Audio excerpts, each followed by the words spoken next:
आज हम इस वीडियो के माध्यम से राव मालदेव के बारे में जानकारी ग्रहण करेंगे।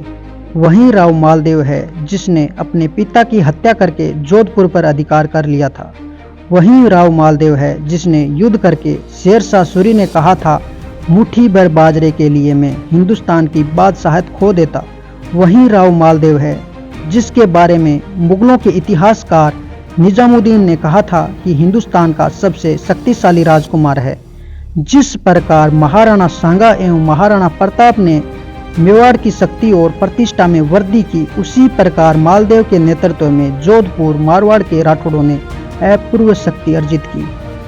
उसने साम्राज्य का विस्तार कर मारवाड़ की सीमा दिल्ली तक पहुंचा दी थी। बाबर की मृत्यु के बाद दिल्ली की अस्थिरता का लाभ मालदेव ने उठाया था। सांगा की मृत्यु के बाद मेवाड़ में भी कुछ समय के लिए अस्थिरता रही। इस समय राजपूत शासकों में मालदेव ही शक्तिशाली था। राव मालदेव का इतिहास। मालदेव ने भद्राजून, रायपुर, नागौर, मेड़ता, अजमेर आदि पड़ोसी राज्यों पर अधिकार कर लिया था। बाद में चाटसू, फतेहपुर, डोडा, लालसोट पर भी अधिकार कर लिया था। बंगाल में शेरशाह व हुमायूं के मध्य संघर्ष का मालदेव ने लाभ उठाया और उसने हिंडौन तथा बयाना पर भी अधिकार कर लिया, अपनी सीमा का विस्तार किया। इसके अतिरिक्त मालदेव ने सिवाना, सांचौर, जालौर पर भी अपना अधिकार कर लिया। जैसलमेर के राव लूणकरण की पुत्री उमादेव का विवाह 1536 ईस्वी में जोधपुर के राव मालदेव के साथ हुआ। यह विवाह अधिक समय तक नहीं चल पाया। पति पत्नी में अनबन होने के कारण दोनों अलग रहने लगे। रानी उमादेव ने अपना शेष समय तारागढ़ दुर्ग में व्यतीत किया।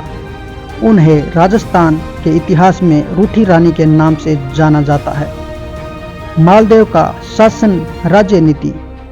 मालदेव ने हुमायूं के प्रति सहयोग की नीति अपनाई। जिस समय मालदेव अपने साम्राज्य विस्तार में व्यस्त था, हुमायूं अपनी बादशाहत बचाने के लिए शेरशाह से संघर्ष कर रहा था।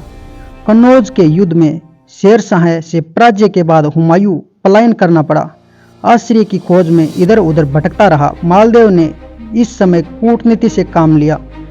शेरशाह के भावी संकट को लेकर मालदेव आशंकित था। शेरशाह की बढ़ती हुई शक्ति को देखकर युद्ध करने के लिए हुमायूं को 20,000 घुड़सवारों की सहायता देने का संदेश भिजवाया और उसकी सहायता की।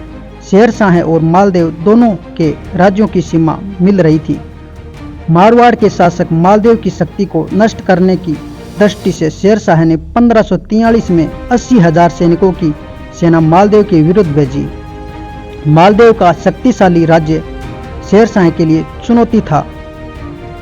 दोनों ने ही मोर्चेबंदी कर दी। शेरशाह ने अपना पड़ाव बाबरा व मालदेव ने गिरी नामक स्थान पर अपना पड़ाव डाला। 1 माह तक पड़ाव ऐसे ही चलता रहा। कई बार तो शेरशाह परेशान होकर वापस लौटने की सोच रहा था। गिरी सुमेल का युद्ध जब शांति से काम नहीं चला तो शेरशाह छल कपट की नीति अपनाई। मालदेव व उनके सेनापति कुपा व जेता में फूट डालने का प्रयास किया।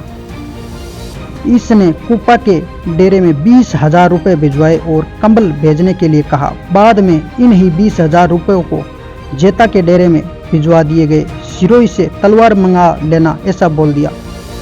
इसकी सूचना उससे मालदेव के पास भिजवा दी। राव मालदेव शेरशाह की इस कपट को समझ नहीं पाया और अपने सैनिकों पर अविश्वास कर लिया और बिना युद्ध किए 4 जनवरी 1544 रात्रि को जोधपुर लौट आया। लेकिन जिन कुपा व जेता पर अविश्वास किया था वे युद्ध में ही डटे रहे। शेष राठौड़ सरदार के साथ 5 जून 1544 को गिरी सुमेल का प्रसिद्ध युद्ध हुआ।